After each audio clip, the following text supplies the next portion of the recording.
అందరికీ మన్నాత. ఈరోజు ఈ మాటలు వింటున్న సమయంలో నువ్వు ఏ విషయంలోనైనా భయపడుతున్నావా? జడుస్తున్నావా? దిగులు పడుతున్నావా?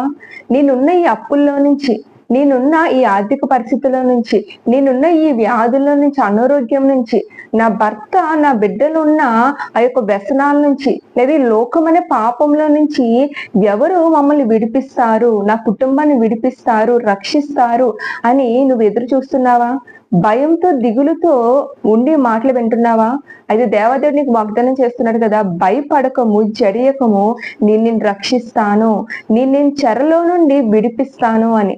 ఆనాడు యాకోబుకు వాగ్దానం చేసిన దేవుడు ఇర్మీయా గ్రంథము 46వ అధ్యాయం 27వ వచనంలో యాకోబుకు వాగ్దానం చేసిన దేవుడు ఈరోజు నీకు కూడా చేస్తున్నాడు కదా, భయపడకము, జడియకము, నిన్ను, నీ కుటుంబాన్ని, బిడ్డని విడిపించబోతున్నాను. ఆమె మరణాత.